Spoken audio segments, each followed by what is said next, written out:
Such a short um, time and lots of exciting um, discussions to get through. I'll just quickly introduce myself. So, I'm Kira Denham with the Better Futures Australia Initiative. And we're a national Australia initiative that brings together people, organizations from across many, many sectors in Australia to support more ambitious, inclusive, and collaborative climate action. We work as a UN Race to Zero accelerator, helping to build momentum um, and multi-sector leadership needed in Australia to deliver a 1.5 aligned future. And there's a lot happening this week in Australia. We just had the national risk assessment. We've got the 2035 target due any moment now, and this conversation, I think, comes at an ideal time in the midst of all that. Um, so I will firstly start by acknowledging the traditional custodians of the many, many lands that we're meeting on today and pay my respects to their elders past and present. I'm dialing in from Bundjalung Nation on the beautiful mid east coast of Australia. And um, yeah, I mean, climate justice is not possible without First Nations justice. So we need to keep that center of all dialogues as we move forward. Tonight's session is co-hosted with our partners at the Talanoa Institute. And despite its name, it's actually a Brazilian-based climate think tank, founded by our co-host Natalie Ontistel, who is a Brazilian climate policy expert. And she previously led Brazil's National Climate Adaptation Program and has served as the UNFCCC negotiator on REDD Plus and many other hats that she has worn in her career. Um, so the Talanoa Institute is really inspired by that Pacific concept of open dialogue. And Natalie leads the work in shaping the COP30 Action Agenda in helping to shape that for an equity, Indigenous, focus on equity and Indigenous leadership. So we're very pleased to have them as a partner, and Natalie will be speaking very soon. So this is really the first in the initial dialogue that we hope will shape an action agenda advisory for COP31, should Australia secure the bid very soon. So we'll be together exploring how COP30 Action Agenda, grounded in 6 axes of transformation, can inform a credible, justice-centered approach for globally and for our region. And we're very fortunate to have Andrew Hyam chairing this discussion this evening. Andrew led the strategy and helped pen the Paris Agreement, and has many, many different hats, but is now director of the Future Climate Cooperation at Oxford. And we're very lucky to have him for this meeting tonight. So I'll pass to Andrew and then we'll hear from Natalie. We're also lucky to have David Higgins from DQ who will follow, and then we'll be hearing from Pacific leaders and the Brazilian leaders. First of all, the envoys from the Indigenous and business as part of COP30, and then we'll be hearing from Pacific leaders and Australian perspectives. So really Glad you can all join us. I'll pass to Andrew, and please chime in with any chat if you have it, and we'll get started. Thanks very much, Chiara, and hi everyone. My internet's lagging a little bit here, so apologies in advance if I go in and out a little bit. I'll hand over to Chiara if that happens. But yeah, I mean, if thinking about the action agenda by its name,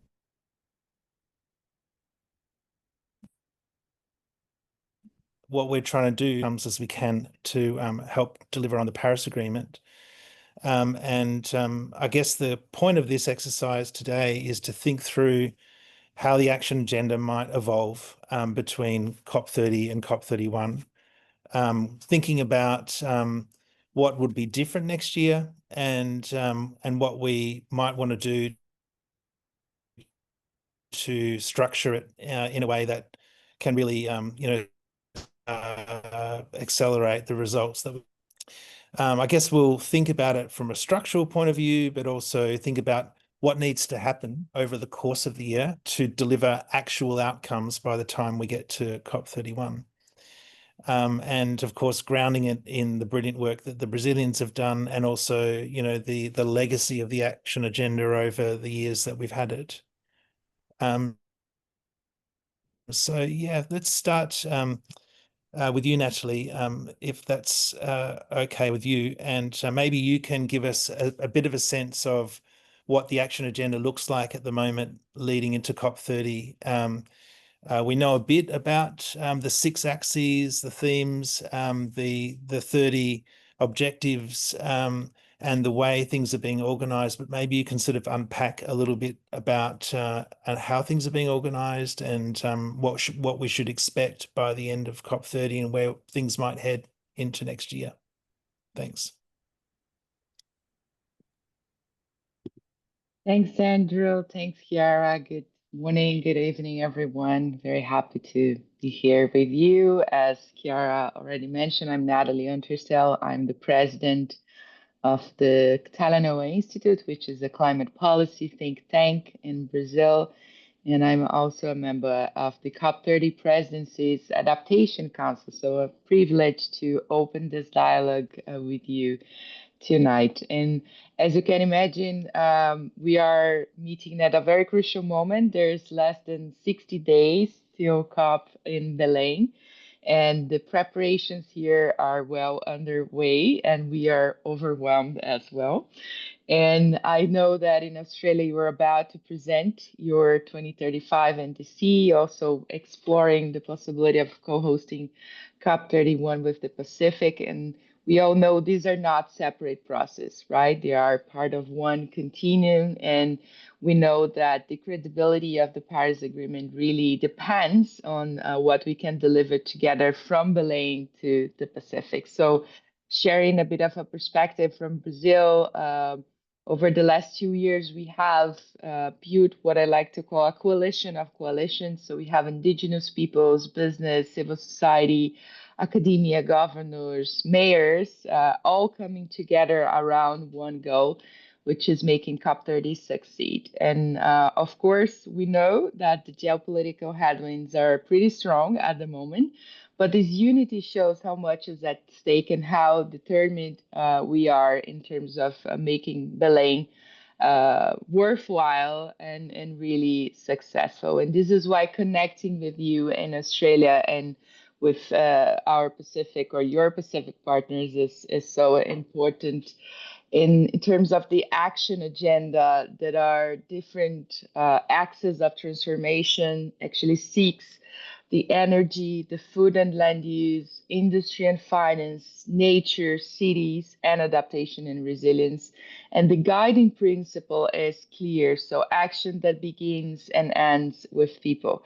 So the idea is not about prioritizing issues. It's not saying that this is the COP of nature or the COP of energy or whatever, or COP of adaptation, but actually to recognize the action that is happening in the territories, the adaptation that is alive in the communities, the energy transformation, the energy transition that is happening in the businesses, so that everything comes together. So not a small task, ain't a small project, but what COP30 is trying to do is somehow, without naming, reforming the action agenda in a way that everything comes together, everything is integrated into something new that may land into a new 5-year work program for this so-called action agenda, but overall something that makes sense for the real people and the real economy.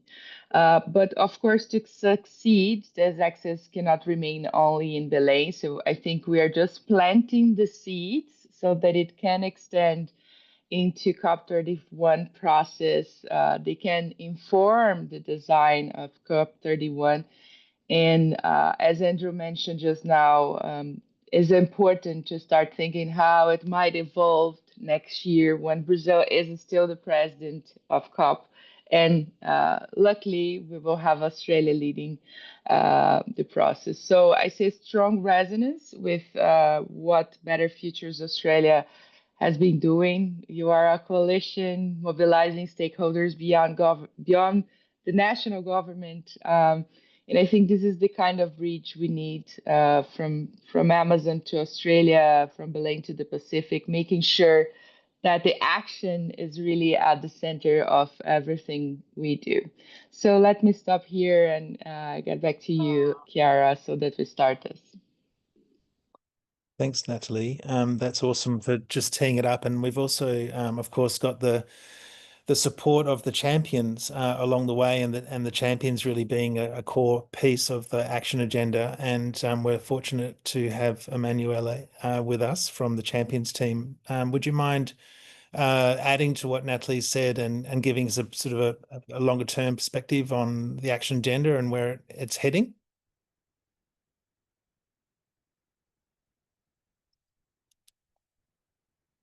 Emanuela, are you there?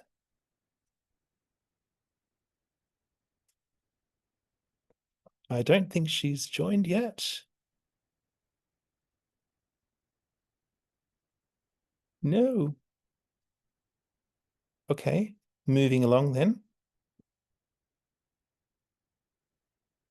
We might come back to you later, Emanuela, but David, I saw you on the line, so maybe I can turn to you. Of course, Australia doesn't yet have the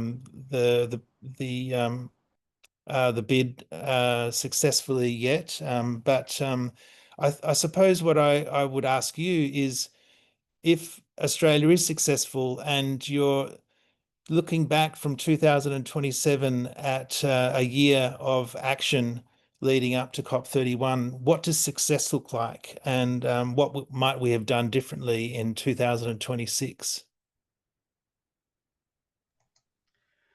Thanks, Andrew. Can you just wave if you can hear me? I'm having some IT issues myself. Excellent. All right. Well, it's great to spend time with you all, and good to see you again, in particular, Andrew. And that's an excellent question, one that we aren't spending as much time on right at the moment as I would like, to be perfectly honest, because we are very much focused on trying to resolve the situation with Turkey and the bid, which makes some of the kind of deep planning work we had hoped to be doing by this point in time a little less possible. But having said that, let me give you a little bit of context, and just to flag that this dialogue, from my perspective, is incredibly welcome. We have a strong relationship with the Brazilian COP team. Anna Tony, as some of you would know, we were fortunate enough to have in Australia for about 48 hours. I spent some time with her in Sydney yesterday, and reminded once again just how impressive the thought and the work that the Brazilians are putting into orchestrating all elements of the COP. That said, it will certainly be challenging. if for no other reason than the complex geopolitical environment we find ourselves in. But we spent quite a lot of time talking about the action agenda in particular. And just to orient folks on the line, so I'm with Australia's Department of Climate Change, Energy, the Environment and Water, and I lead our International Climate and Energy Division, which is responsible for most of our engagement out into the international realm, be it from the bilateral end of proceedings to the multilateral. I've spent a lot of time in my career over the last 15 or so years working on international climate. I've been to 11 COPs now, I suppose, including Paris, and have been jointly responsible for Australia's delegation to the UNFCCC for the last couple of years. And I'll be responsible for our orchestration of the action agenda should we be fortunate enough to be hosting COP31. So a few observations based on what I think might be useful in the context of this discussion. So I think, as everybody knows, the outcomes of the first Global Stocktake, which the UAE presidency presided over, outlined the next steps that we all committed to take to put the world on track to hold to 1.5 degrees, including a call for 1.5 aligned NDCs. And importantly, new global energy goals. As Anna Tony said publicly yesterday, the first time fossil fuels was ever mentioned in the context of a COP outcome was at COP28. It took us 28 years to get to the point where we could even reference fossil fuels, but it was wonderful to commit to tripling renewables and doubling energy efficiency, and that and critically that transition away from fossil fuels. COP30 is, as you all know, a landmark moment for climate action. Or climate ambition, of course, which is the language we tend to refer to inside the process, but more importantly, I think in lots of respects, action. And the Brazilians are very intent on focusing on that implementation piece. We have agreed a set of rules that cover the entirety of the Paris Agreement. We now are in the business of implementing the commitments that we've made under Paris. We hope to see a really significant number of NDCs lodged before we arrive in Belém in a few short weeks. And as someone remarked, in Australia this week, this is a very big week indeed for climate policy. Probably the biggest week in climate policy that I can remember. We have the National Climate Risk Assessment out yesterday alongside our National Adaptation Plan, and we expect the government to release our nationally determined contribution and 2035 emissions reduction target alongside a net zero plan, which is our long-term strategy to get to net zero by 2050, alongside 6 sectoral plans that will explain the ways in which we see really significant change happening across those sectors that are critical as we think about our emissions profile, but also grounded in the economic opportunity we see as really being the payoff, not just the environmental benefit of reducing emissions, but the economic opportunity associated with seizing that emissions reduction imperative and making the most of it. And we've heard very clearly from business, from investors, that ambitious targets backed by comprehensive plans provides the policy certainty and the long-term market signals that will attract investment, and it is that investment attraction that will drive the clean energy transition that we see so directly linked to our future economic prosperity. So the task, one of the many tasks for COP30 will of course be to respond to the NDCs submitted and to send clear signals that we, the global community, remain committed to the UNFCCC, remain committed to the Paris Agreement, remain committed to implementing the Global Stocktake and closing any gap there is to 1.5. Now, realistically, we know that when the NDCs are synthesized, we will not be where we want to be, including because the US has withdrawn from Paris. But it's important that we remain focused on the value that is collective action, the value that the process offers us in giving us a place to come together, and redoubling our efforts to do more together. On Brazil's vision, Brazil's articulation of what it's trying to get from COP31, we've heard about reinforcing multilateralism and the climate change regime, and we certainly think that is imperative at this moment. Connecting the climate regime to people's real lives, the people on the ground. Too often we see a world where negotiations happen in a room that is almost blind to the outside world, and Brazil's been very committed to trying to reduce that gap. And then, of course, accelerating the implementation of the Paris Agreement. Brazil's calling for collective climate action across all fronts: the negotiations, the action agenda, the Leaders Summit process, and then, of course, public mobilisation, which we think Brazil will do in really credible ways.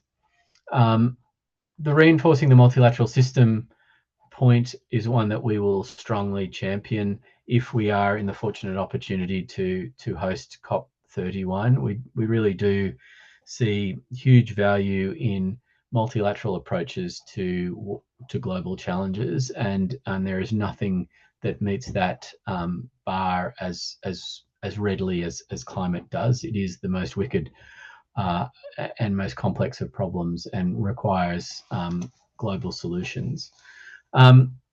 Brazil's approach to the action agenda, we think, has been really thoughtful and really compelling, grounding the action agenda in the global stocktake, structured around those 6 axes that were mentioned, but importantly, the 30 objectives that we all committed to in Dubai, I think gives us a real frame through which to have an action agenda that is, on the one hand, inclusive, but framed in the business of the process. And it's been the case in COPs past, where it's felt like what is going on inside the negotiations is another world from what's happening in the action agenda. And I think this attempt to use the global stocktake to bring those two halves together, we think is worthwhile, and we're hoping that it proves to be successful. Continuity between COP presidencies is another element that we think is really important. It happens in the negotiations by virtue of the negotiations being something that we build on. It's not part of the fabric of the action agenda. And one of the things that Tony and I were talking about is those threads that we can start to join between the COP30 presidency and a potential Australia in partnership with the Pacific COP31 presidency, and then beyond, in the space that is the action agenda, which we think is really prospective, and we're very keen to do exactly that. Some of the areas where we're thinking about focusing that relate to priorities of Brazil's, that relate to the areas of emphasis under the global stocktake. And of course, I say this once again, just underlining we have not secured hosting rights, and the government hasn't worked through in fine detail with the Pacific what we would seek to offer specifically. But areas that we think are important are indeed delivering the energy transition, to accelerate investment in the energy transition, to develop the new net zero industries in our region and globally that will be critical to the transition. Building resilience and reducing risk. So climate risk management and resilience are so critical to ensuring physical and economic security, particularly for climate vulnerable regions, and the Pacific is as acutely vulnerable as anywhere on the planet. Unlocking finance and investment. Annual global investment in clean energy projects has now exceeded $2 trillion Australian, and that's a staggering amount, but trillions more are needed if we're going to achieve our Paris Agreement goals. and protecting our lands and oceans. The Fijian COP23 presidency highlighted the importance of the ocean climate nexus in the context of the UNFCCC, and we're keen to do more on that. The Brazilian presidency is very focused on forest and land management in the context of climate action, and that's something that we have a keen interest in as well. And obviously protection, stewardship and responsible management of the land and of the ocean contribute so directly to adaptation and mitigation goals. Now, these are high-level priorities. We have done some thinking around some initiatives that could conceivably sit underneath those, but again, we're trying not to get too far ahead of ourselves as we think about COP31, while we are still in a delicate set of discussions with our Turkish partners. But just to underscore action, we very much see COP31 as being a solutions COP, converting NDCs that are coming forward this year into action at scale. And so discussions amongst groups like these and elsewhere about the tangible solutions that COP31 can deliver to benefit us all is a space that we are deeply interested in. So let me stop there and throw back. I hope some of those observations were useful and help frame this discussion. Thanks, Andrew. Thanks, David. Thank you very much. And I think, what we're trying to do through this process here is try to bring stakeholders together, and hopefully we can shape some shared advice to the incoming presidency in 2026. So you don't get 1,000 different ideas coming through as we turn into next year. Hopefully that will be helpful to you. Emmanuel, you've joined the line, I think, and we'd love to hear from the Champions team about the Action Agenda, how you see the evolution of the Action Agenda, your thoughts on the lead up to COP30, and also how you see it pivoting into next year. So can I pass to you? Sure, Andrew. Can you hear me? Hello? Yes, we hear you loud and clear. Okay, thank you. And apologies for joining a little late, but it gave me the opportunity to listen to David. And I think a few of you already presented some of the elements of the action agenda, so I will be quick, but the high-level champions, currently Dan Yoshpi for COP30 presidency Brazil, and still Nigar Padarai for COP29 presidency Azerbaijan, have been working very closely with their presidencies to develop a new action agenda, a new formula for the action agenda this year, with this very strong vision brought by the Brazilian upcoming presidency to anchor the action agenda as a very strong pillar of the COP process, to elevate it to a key level in the COP process, to a level where it hasn't necessarily been in the past, and to frame it really as a delivery mechanism for existing commitments that have been taken by parties in the negotiation tracks, particularly the Global Stocktake, which some of you referenced already. The decision made in Dubai at COP28 to uphold 1.5 as the goal and commit the international community with a series of commitments to achieve this goal, including, as well known, the transition away from fossil fuels, the tripling renewable energy capacity by 2030, the doubling of energy efficiency improvements by 2030 as well, halting deforestation and transforming food systems, among others. So the COP30 presidency has made this very strong statement that the action agenda should be used to deliver on these pledges and has structured the action agenda this year very much on the Global Stocktake decision from Dubai. So we now have 6 axes of action that you may be familiar with. One of them, the first one on transitioning energy, industry, and transport. The second one on protecting forest and biodiversity and ocean. The third one on transitioning the agri-food system. The fourth one on making cities and infrastructure and water resilient. The fourth one on fostering human and social development. And then we have a sixth one, which is a cross-cutting axis related to the means of implementation of this that will make this comprehensive and holistic agenda work. We're talking about finance, technology, and capacity building mainly. And then within these axes, as David was mentioning, we have 30 key objectives that have been defined, which are the goals, the shared goals that will help us achieve these big objectives set by the axis.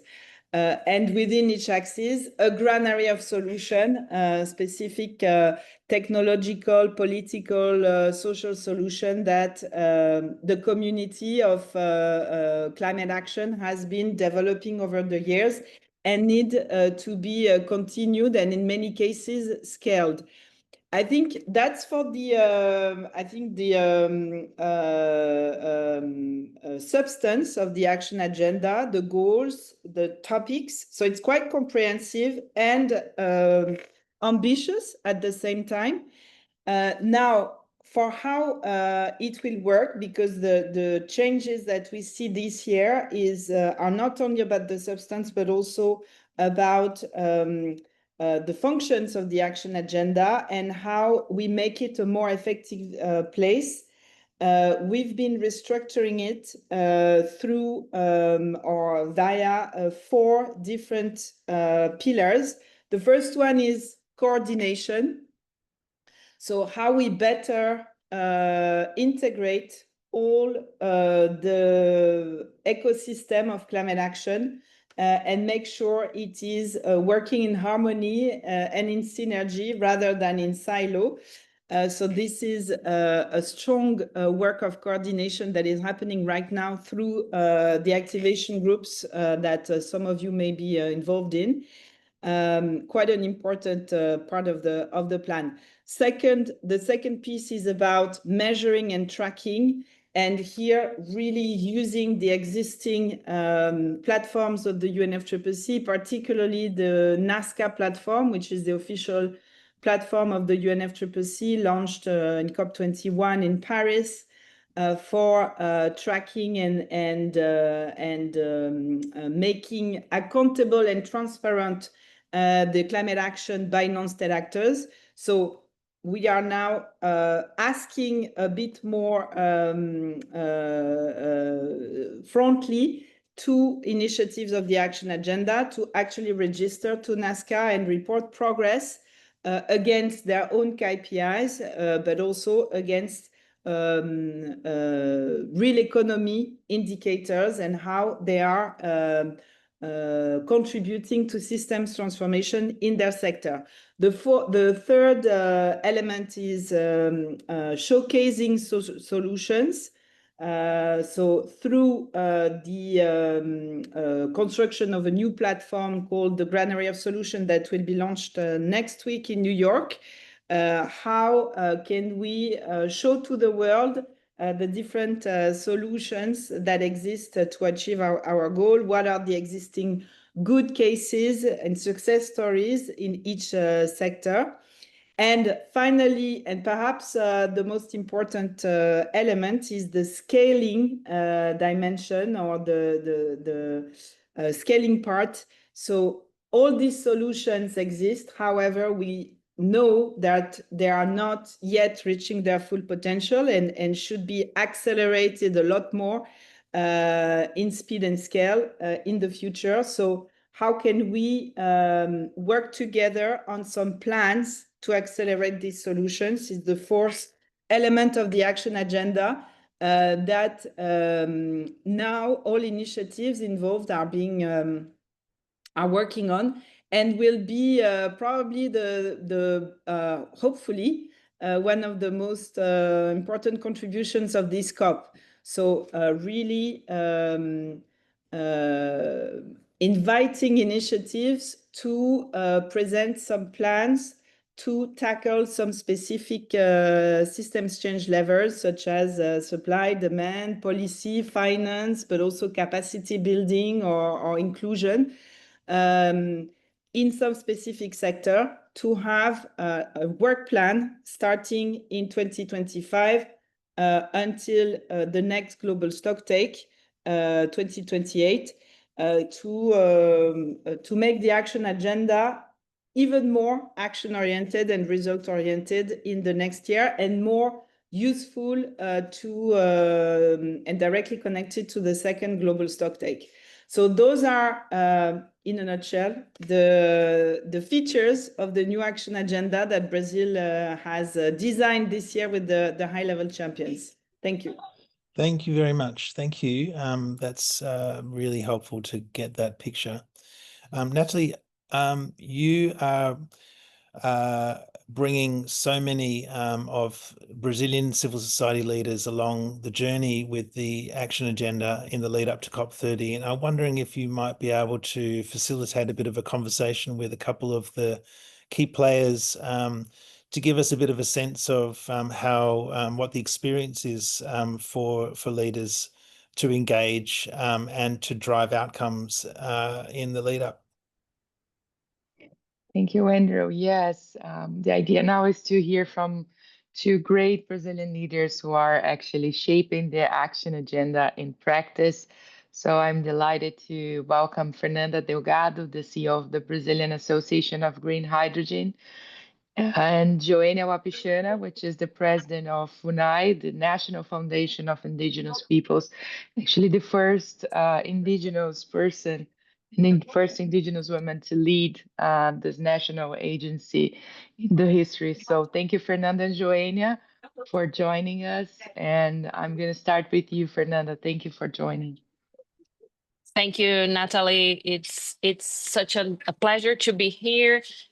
My name is Fernanda. I'm the president of Brazilian Green Hydrogen Association, Industry Association.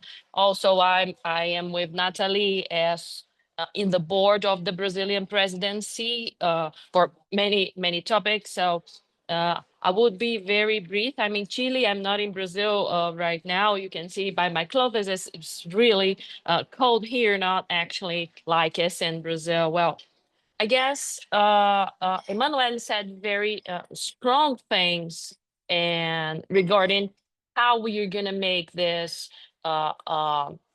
the climate change thing through the energy transition. So I'm here to bring some perspective from the business side, showing that we will have one of the solutions that we can bring to the table with the green hydrogen and methanol and ammonia and green fertilizers as well. One of the most things that I always like to highlight is to bring society to the debate. And this is one of the challenges that the COP in Belém will have. And this opportunity to connect the COP in Belém with the COP in Australia is very important. Society needs to understand, the common citizen needs to understand that the mitigation of the climate change thing through the energy transition is a business of us all. And I'm always like to highlight that despite paying our bills and raise our children, we have to understand what is happening with planetary issues, as Natalie said once, how those planetary issues will affect us all, as once the tobacco affected, once the ozone layer affected as well. From the green hydrogen perspective, business opportunities here in Brazil, we have some solutions on the table. and some big projects coming out online for the next year. But of course, as Emanuele said and David said earlier, this transition will need some scale, some infrastructure. We are talking about ports, pipelines, storages, transportation. We are talking about gaining the scale, gaining velocity, gaining the scope of those projects. But the green hydrogen, ammonia and methanol, and of course fertilizers, it will bring social and economic benefits and in order to mitigate those, to bring productive processes to have their emissions reduction. And we are building this industry from the ground. We're still talking about the regulations in Brazil and building the infrastructure. So it will be very important to avoid the mistakes that we once had in the fossil area. I'm very glad that this COP in Belém is talking about the moving away from fossil fuels. And I'm pretty sure once we have this connection between Belém and Australia, between the South America and the Pacific, those issues will be more and more highlighted in the future. So in a nutshell, is to mention that Brazil is going to be ready from next year to fulfill solutions with green hydrogen, green ammonia, electric methanol, and of course, green fertilizers to accelerate the solutions that we all need all over the world. Well, will be my very brief participation. I would like to thank you, Natalie, for this opportunity, and it's a pleasure to be here. And of course, an honor to be at the same table at the president of FUNAI and you all guys. Thank you, Natalie, again. Thank you, Fernanda. Thank you so much for this so important insights. And with that, let me now pass to Joênia. Joênia, bom dia. Very glad to have you with us. Joênia has been a long time observer to the UNFCCC process, and then joined the government, is now the head of FUNAI, and of course is also representing a lot of indigenous people. So Joênia, please, you have the floor. Thank you, Natalie. Kaimen Pukudan. Kaimen means good morning for everybody. It is a triple honor to be here today. Thank you for introducing me, Natalie.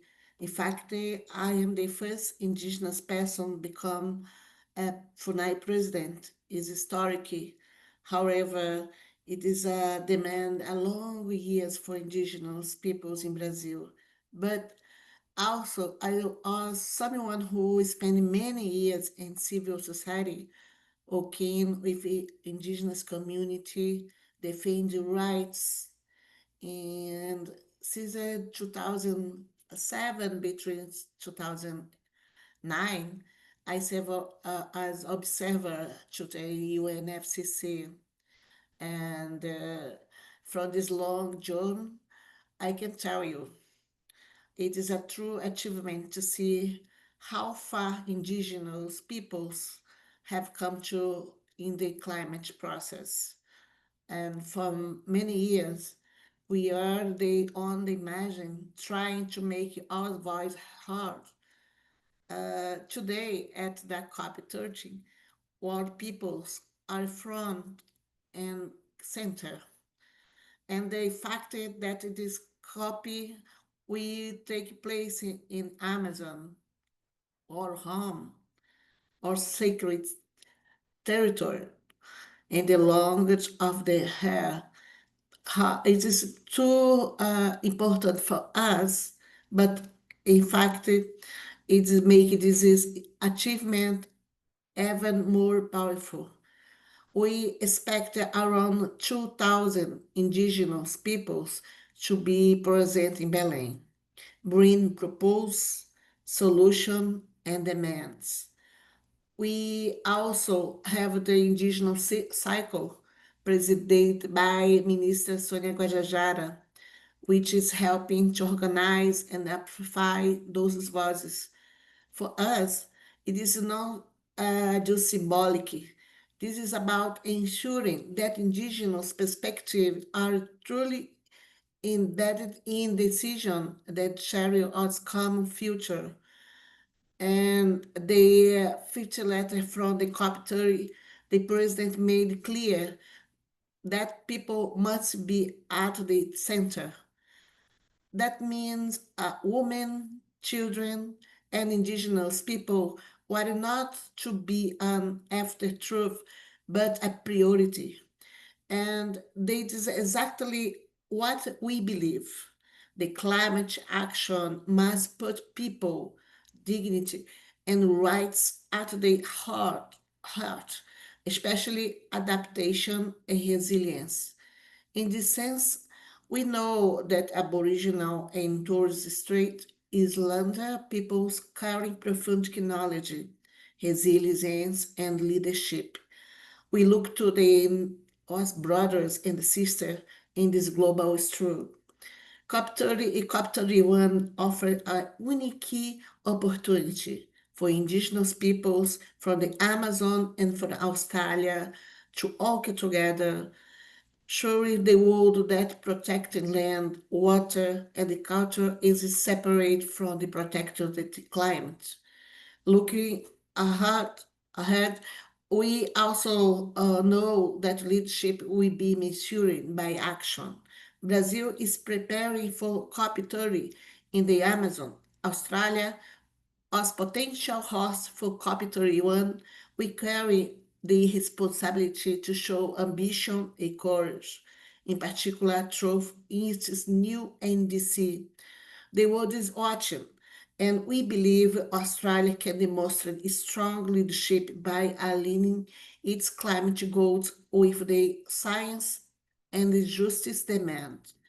Together, where our two countries have a chance to set a new standard, one the copy in the world's largest tropical forest, the next in the Pacific, surrounded by some one day nation most vulnerable to climate change. This is a powerful sequence. This is much be more than coincidence. Must be a turning point. Indigenous peoples cover the message. Then the demarcation and protection indigenous land should be regarded as global strategic to address the climate crisis. They should not only to be used as data for carbon neutrality or recognition the importance. We know about that. In fact, we are already make progress on the but also include BDs in NDC and protection mechanism for indigenous territory to protect indigenous rights and for the people who are the guardian for the keep the forest standing. So let us make an important where indigenous leadership from Brazil to Australia, lights to part for art, where government, civil society, and peoples come together not just to negotiate, but to transform. The COP30 and COP31 can and must be milestone in the transformation. I know we can do that because my people from Brazil said it's long and challenge, but you can give the answer. No for future, for now. You need to share the responsibility.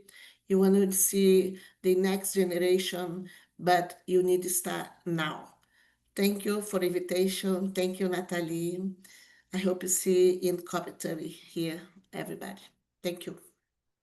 Thank you so much, Joania, for this super important insights.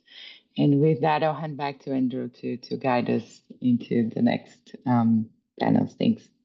Thank you very much, Natalie. And that's a really nice segue, actually, to thinking now from a Pacific perspective, assuming that we do have a COP here in this region.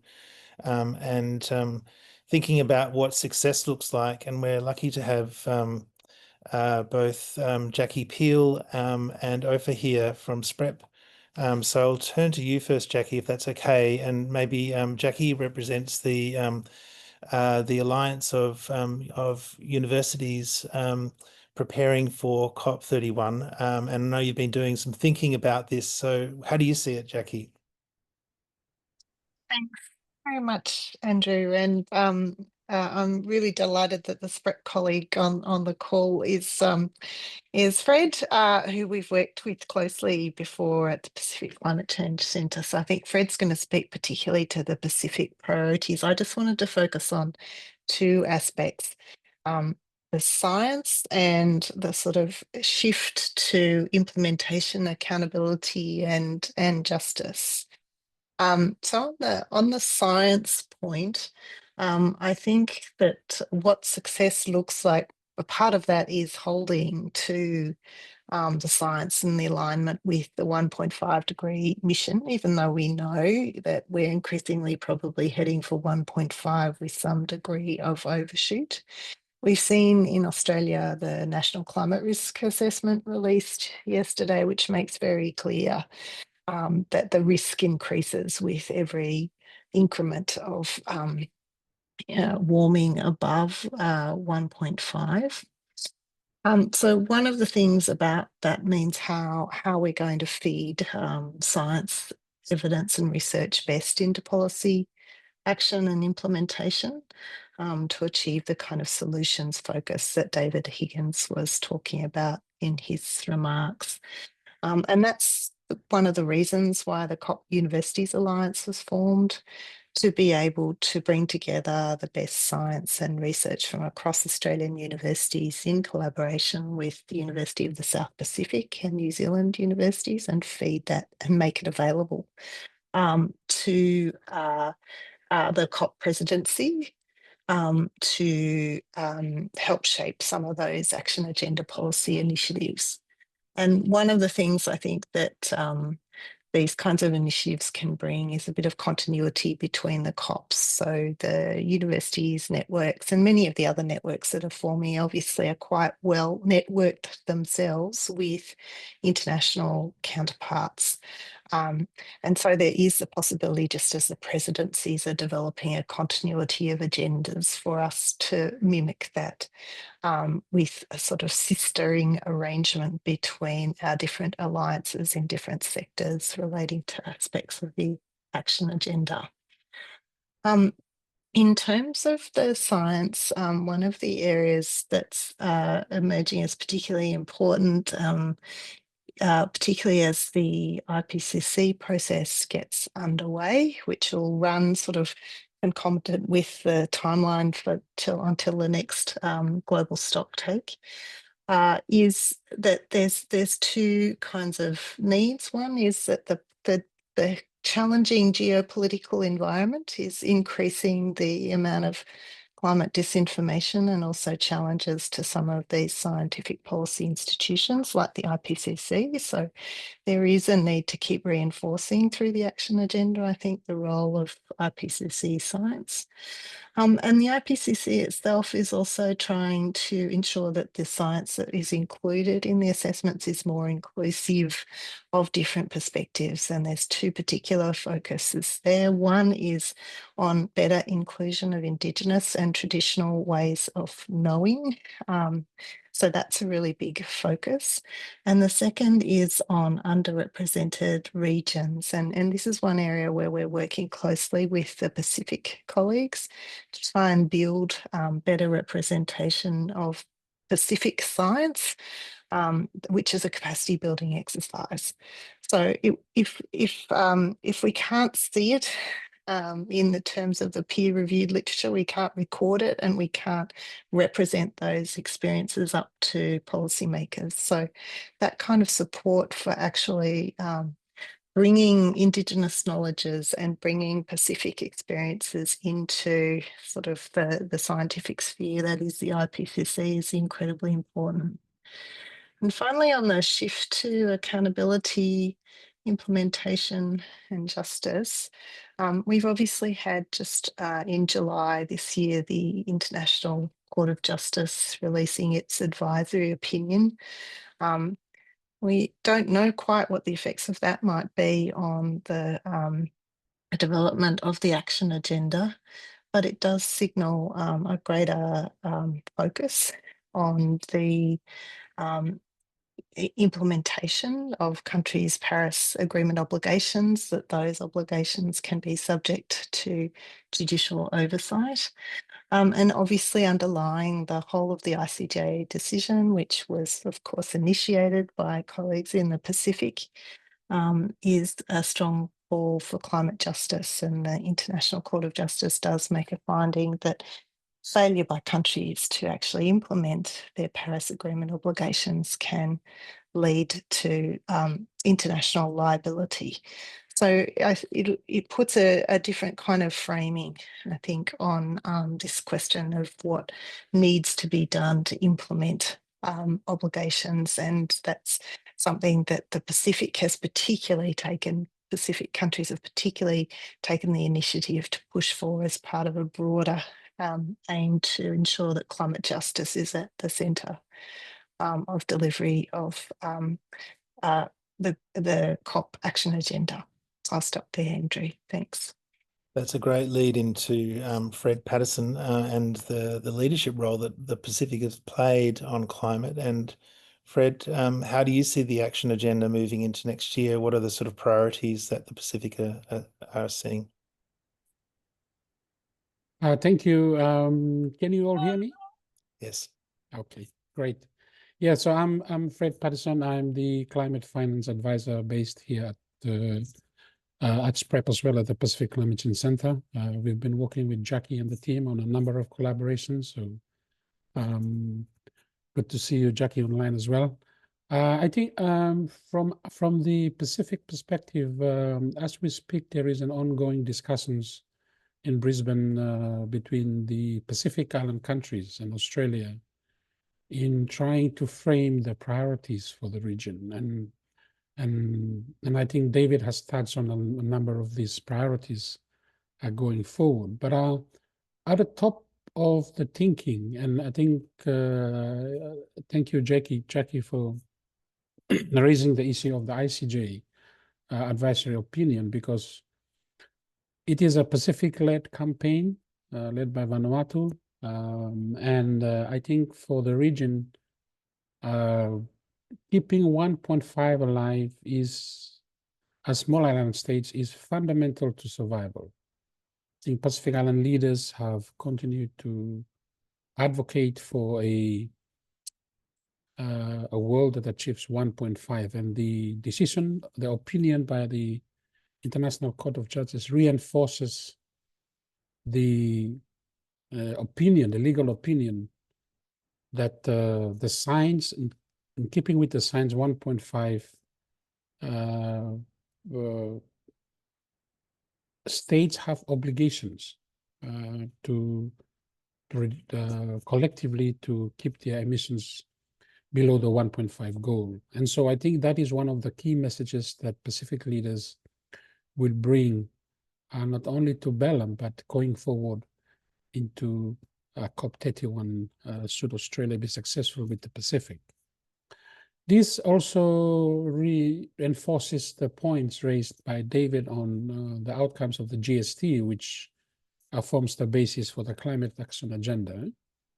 In these different key, in the 6 key action agenda items, the thematic areas, how do we ensure that those actions are all contributing towards achieving 1.5? And I think the NDCs, the recent NDC coming out in Australia, I know is releasing the NDCs, is fundamental to that discussion. Our understanding of the science is the window is very narrow. The global carbon bank is really low, which means the time frames that we have, the science is telling us, is very, very narrow. And so the Pacific will be calling for huge, ambitious action going forward into COP30 and COP31 in keeping 1.5 aligned. The other issue that I wanted to raise is what the ICJ opinion also invokes is that the seeds and Pacific seeds calling for more climate finance investment is no longer just, while it is an obligation under the Paris Agreement, there is some legal implications that the ICJ could invoke. And how do we operationalize that within the negotiations, within the agenda items within the UNFCCC? And that is something that the Pacific will be looking forward for as well. I think adaptation finance and loss on demand remains a priority for Pacific. All grant-based financing. The Baku to Belém roadmap with especially the NCQG outcomes in Baku, where multilateral banks have some roles, will be an interesting issue that the Pacific will be looking at on how do you hold non-state parties or non-state actors accountable in relations to their obligations under the convention. And that is something that the Pacific will be looking at in terms of simplified access to climate finance. But as earlier speakers have mentioned, the means of implementation relating to capacity building and technology transfer as well. One of the things that I wanted to reflect on is, I think the ocean agenda is a priority for the Pacific. We consider ourselves large ocean states, and the role of oceans in mitigation is a fundamental of interest that needs a bit more research, and that is something that the Pacific has been championing on the ocean and climate change nexus. I think in terms of going forward, I think the 6 action agenda items that has been discussed is a lot of them are also has a lot of relations to the SDGs. And I think having a broad view within the development agenda and also the climate investment agenda is something that the Pacific is keen to distinguish. I think increasingly the discussions around the obligation of parties, especially under Article 12.1 on the obligations of parties to provide financial resources relative to development finance. And so the Pacific countries have always been calling for grant-based financing, considering the scale. And finally, I will finish on the issue of special circumstance. The special circumstance of seeds is a notion or a principle protected by international law. It has been invoked on many occasions, and the Pacific would look towards support from parties to be able to consider those special circumstances, considering the size, the distance from markets, and all the different elements that makes Pacific seeds and even seeds being given that category. So I think I will stop here, Andrew. Those are the key issues coming out from the Pacific, not in particular priority, but I think these are the questions that we will be asked. These are the issues that we are looking for. I think when we when we talk about the NDCs, I think we also need to think about, we will also be looking at issues around the fossil fuel subsidiaries, which is almost 700 times the NCQG goal. So I think when we talk about achieving 1.5, the NDCs collectively need to be ambitious enough to include addressing issues around fossil fuel subsidiaries, which is something that we wanted to ensure that we keep track on when we talk on the new NDCs, but also the mitigation work program. But I'll stop here. Thank you very much, Andrew. Thanks very much, Fred, and thanks for all of those points. And I think particularly that last point draws us into the question of how the action agenda actually drives change and how we use the COP as a forcing moment, as a political platform for cranking up outcomes. And I wish that we had another hour and we could all have a big conversation. I think what Better Futures Australia would like to do is to try to carry this conversation forward after this meeting, engage as many of you as possible in a process to try and develop some advice for the incoming presidency next year on how the process could drive outcomes and be inclusive, but at the same time really be focused. I would like just to ask a couple of you on the line to give a few points. What would be your best advice to the 2026 presidency, given what you know about what's going to happen this year? And I'll start with you, Kylie Turner, if you don't mind, if you would, from Climateworks Centre, just to sort of lay out how you would see it. We've only got another 7 minutes, so then we'll do a quick wrap up. I'll be super quick, Andrew, because actually I think that probably not a lot of wisdom we can impart, but I loved hearing Natalie talk about handing the seed over, because we've been thinking about that from an, if it's in Adelaide perspective, what would be handing on. And I've been increasingly seeing this link between Brazil and then how that might flow into Australia. And I think a real opportunity for all of us to really respect that and build on what is grown at COP30 into COP31, with the kind of addendum that COP31 for Australia is a real opportunity to show itself not as a fossil fuel exporter, but as a renewable energy power that also shares the opportunity. And that is something that I think I'd like to see us achieve at the end of it. Excellent. I love the snappiness of your advice, and I'd invite Claire Schneider to do something similar, and then I'll give the final word to Natalie and we can close nice and neatly at 9:15.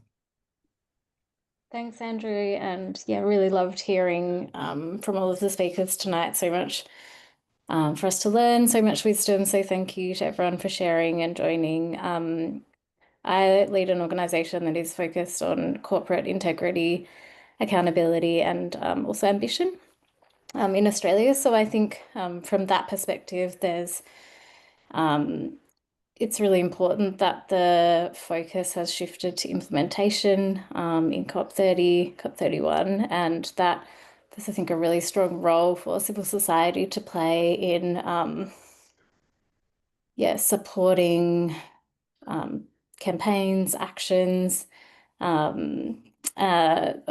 business to be helping to deliver the kind of to be helping to close the ambition gap, I guess, is what we're talking about. And I loved hearing Jackie talk about the kind of focus that we need to have on, implementation and on cutting through, I guess, some of the misinformation and disinformation, so that we make sure we have a really clear information environment around COP that, the broader public can engage in, that people feel like it's a positive moment, that they can trust kind of what's going on. And I think there's a strong role for, lots of people on this call to play in that. So that's the area, I guess, that we're most interested in, is working with business and working with others in the integrity and accountability space. Yeah, the integrity of the action agenda is absolutely crucial. So Natalie, can you kind of round us up and then Chiara close us down? Thank you. Sure. Thank you so much, everyone. I think this was such a rich dialogue. And I think what I take away tonight or this morning here is really that we do converge around this one single truth, which is that climate justice begins with people, and that, of course, should be the compass of Belém, or the compass for COP30 in Belém. And of course, it must guide COP31 and beyond. And it was great to hear also from the Pacific what the priorities are. We are centering adaptation and resilience as well. This is a priority for us in Belém. So it was great to hear. And of course, we would love to work with you to take the necessary bold steps forward. We know there's a lot in the negotiation agenda when it comes to adaptation, but of course, also to connect with actions that are taking place everywhere. And the same for climate finance. There's so much to do. This is going to be a hot topic in Belém. And I don't think we have the clear answers to, to the ICJ opinion or to what people need. So I think there's a lot to be done. And as I mentioned in the beginning, we are trying to sustain this coalition of coalitions here to back the presidency of COP30, not because we agree on every detail or because we agree with everything that the government is proposing, quite contrary, but because we know the word cannot delay action. So that's the reason, and that's why we're trying to be positive and to do everything we can. So my call to you is to try to do the same. So of course, use the NDC process, use the bid for COP31 to prove that, it's not only about pledging, it is about delivery. So I think, thank you so much. I hope this dialogue does not stop here. We really, really look forward to working with you as, we make COP30 happen in Belém and beyond. And thank you so much, Better Futures Australia. Thank you, Andrew. Thank you, everyone, for being part of this effort and including Brazil, including us. Thank you.